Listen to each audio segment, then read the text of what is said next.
అందరికీ నమస్కారం. ఈరోజు మరొక మంచి కథతో మీ ముందుకు. కథ పేరు ఉత్తుత్తినే. రచన శ్రీనివాస ఫణికుమార్ డొక్క.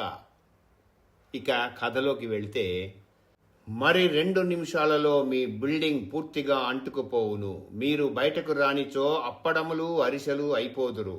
దయచేసి మెట్లు దిగి కిందకు వచ్చి మీ బిల్డింగ్ ఎదుట వరుసలో నిలబడండి. ఎవ్వరూ భయపడవద్దు. నా కొళ్ళు మండిపోయింది. వీడి అనౌన్స్మెంట్ వీధిలో పూడ్చా. బిల్డింగ్ అంటుకుపోతుంటే భయపడొద్దంటాడేంటి అనుకుని గబగబా డెస్క్ దగ్గర ఇంపార్టెంట్ సరుకులేవన్నా ఉన్నాయా అని చూసుకొని 2 డోనట్లు, నా ఖాళీ కాఫీ కప్పు తీసుకొని ల్యాప్టాప్ వదిలేసి దూసుకుంటూ బయటకు పరిగెత్తి మెట్ల మీద నుంచి దొరలడం మొదలెట్టా.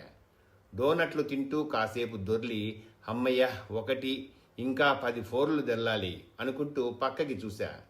మిగిలిన ఫ్లోర్లో వాళ్ళంతా కబుర్లు చెప్పుకుంటూ తాపీగా దిగుతున్నారు, అడుగులు అడిగేసుకుంటూ. మీ మొహాలు మండ, ఇంత బద్దకేమేమిట్రా, మరో నిమిషమైతే నిజంగా అంటుకుపోతారు రోయ్ అనుకుంటూ దొర్లుకుంటూ కిందకొచ్చేశా. అప్పుడు చూశా, ఎక్కడా మంట లేదు. నాకు మంటెక్కింది.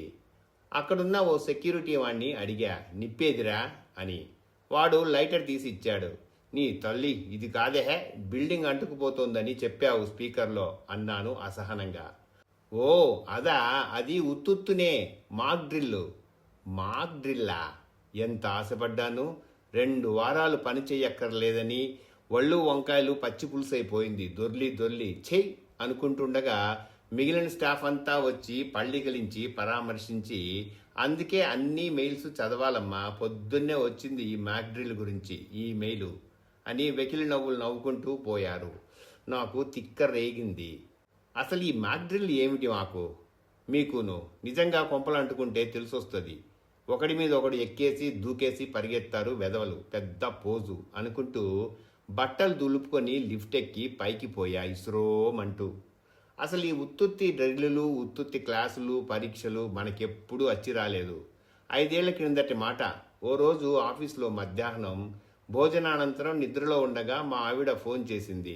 ఏమండి, బయలుదేరండి, లమాజ్ క్లాస్కి వేళైపోతోంది అంటూ. ఒక్కసారి నాకు నిద్రమత్తు ఎగిరిపోయింది. మా ఆవిడ ఇంత పని చేస్తుంది అనుకోలేదు.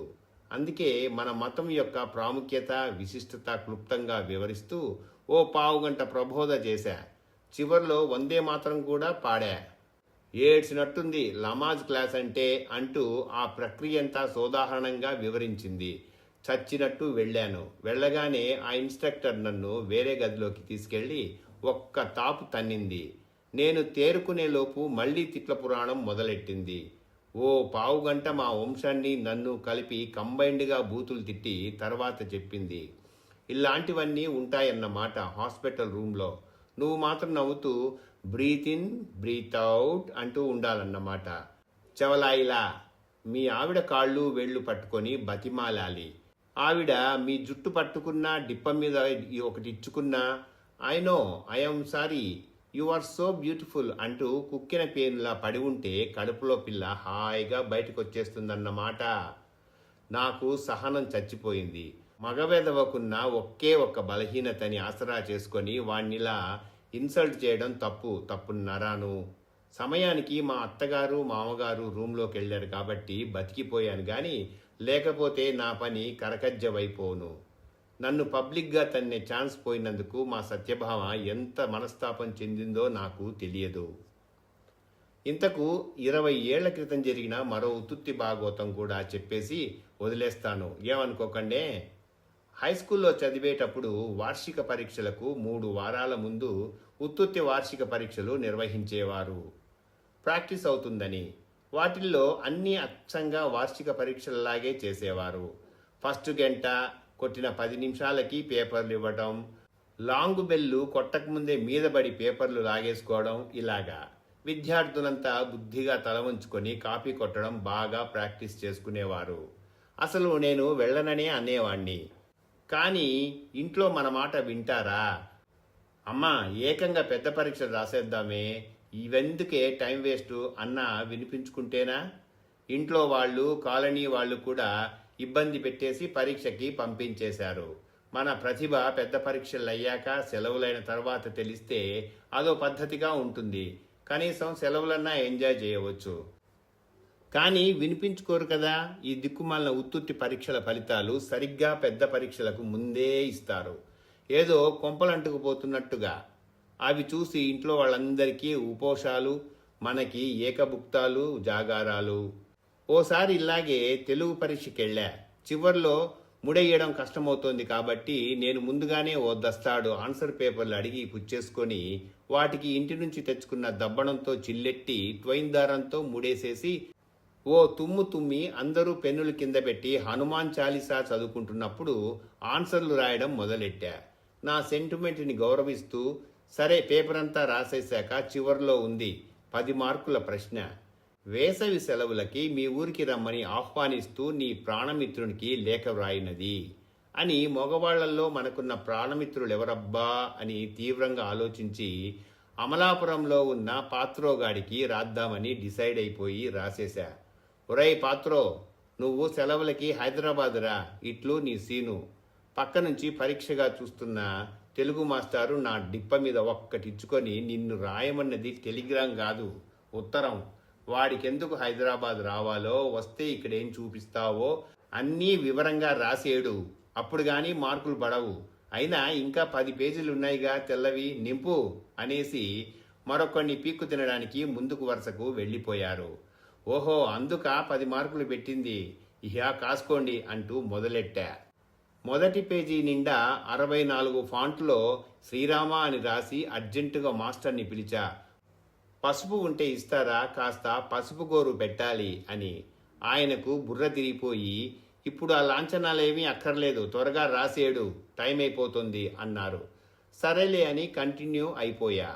ఒరేయ్ పాత్రోయ్, మా నల్లభూతంగాడు తెలుగు మాస్టర్కి మేము పెట్టుకున్న నిక్నేము. ఉత్తరం రాస్తే 10 మార్కులు ఇస్తానన్నారు, అందుకే రాస్తున్నా. వచ్చే వేసవి సెలవుల్లో నువ్వు హైదరాబాద్కి రా. ఇక్కడ చూడవలసినవి చాలా ఉన్నాయి. ముందుగా రైల్వే స్టేషన్ నుంచి ఆటో అనబడే ఆటోమేటిక్ గుర్రబండిలో కూర్చోవచ్చు. దీనికి 3 చక్రాలుంటాయి. ఎప్పుడూ 2 మాత్రమే నేల మీద ఉంటాయి. పిమ్మట మా ఇల్లు చూడవచ్చును. నా దగ్గర 100 గోళీలు, 4 పతంగులు కూడా ఉన్నాయి. మొన్ననే ఒక కార్కు బాలు తయారు చేశాను. దాంతో సిద్ధాంతి గారి చిన్న కిటికీకున్న అద్దం మళ్ళీ పలగొట్టవచ్చు. ఆయనకి ఇంకా తెలియదులే. మహేశ్వరి పరమేశ్వరిలో చిరంజీవి సినిమా చూడవచ్చును. అన్నిటికన్నా ముఖ్యంగా మా ట్యూషన్లో దేవకి అనే 2 జళ్ల సీత ఉంది. తను నవ్వితే చాలా భలేగా ఉంటుంది. తనని కూడా నువ్వు చూడవచ్చును. ఎంత రాసినా 2 పేజీలు దాటలేదు. ఇంకా ఇలా కాదని రూట్ మార్చి మొదలెట్టా. నేను ఈ మధ్యనే సంగీతం నేర్చుకున్నాను. దానిలో సరళీస్వరాలు, జంట స్వరములు అయినవి. సరళీస్వరములు అనగా 3 పేజీలు పూర్తయ్యాయి. జంట స్వరములు అనగా మరో 3 పేజీలు పూర్తయ్యాయి. హమ్మయ్య, అన్ని పేజీలు పూర్తయ్యాయి. ఇక మా నల్లభూతం గారు పేపర్ లాక్కొనటకు శరవేగంతో వస్తున్నారు. ఉంటాను. గమనిక, ఇది కేవలం ఉత్తుత్తి ఉత్తరమే. దయచేసి నువ్వు వచ్చెయ్యక. నేనే వస్తాను అమలాపురం. మనం అక్కడే ఆడుకుందాం. నీ సీను. ఆ పరీక్షల్లో నాకు సరిగ్గా 34.5 మార్కులు ఎందుకొచ్చాయో ఇప్పటికీ అర్థం కాదు. కథ ఇంతటితో సమాప్తం. ఈ కథ మీకు నచ్చినట్లయితే లైక్ చేయండి, కామెంట్ చేయండి, తప్పకుండా షేర్ చేయండి, మరచిపోకుండా సబ్స్క్రైబ్ చేయండి. అందరికీ ధన్యవాదాలు. ఇక సెలవు.